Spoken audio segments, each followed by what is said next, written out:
నమస్తే, property advisor అండి. ఈరోజు మీకు చిన్న విశేషం చెప్పాలని మీ ముందుకు ఒక వీడియో తీసుకొచ్చిన.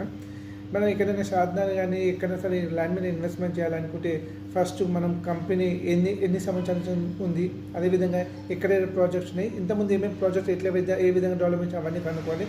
అదేవిధంగా బ్రోచర్ మీద ప్రైజు, అదే డిటీసీపీ అంటే LP number, TS aerial number ఉందా లేదా చూసుకోవాలి. అదేవిధంగా బ్యాంక్ లోన్ ఉందా లేదా. రీసెంట్గా ఒక కంపెనీ కొంత కస్టమర్ దగ్గర కొంచెం అమౌంట్ తీసుకొని కంపెనీ లేవటేసిందంట. అట్లాంటివి కాకుండా ఈ మూడు చూసుకోండి. ఎందుకంటే మీ పిల్లల భవిష్యత్తు గురించి మీరు ఇన్వెస్ట్మెంట్ చేస్తారు కాబట్టి ఈ మూడు చూసుకుంటే మీ పిల్లలు మీ దీనిలో బాగుంటుంది. ఎందుకంటే టీఎస్ ఏరియా అనేది 2016లో మన తెలంగాణ గవర్నమెంట్ అప్పుడు కేసీఆర్ తీసుకొచ్చింది. ఎందుకంటే 20 నుంచి 25% ప్లాట్స్ మార్టిగేజ్ చేసుకుంటుంటే మనం గవర్నమెంట్ అనేది ఎవ్రీ 3 monthsకి వస్తుంది. ఏ విధంగా డెవలప్మెంట్ చేస్తుంది, ఏమేమి బ్రోచర్ మీద చెప్పిన డెవలప్మెంట్ చేసేది ఇవన్నీ చెక్ చేస్తారు. అందుకే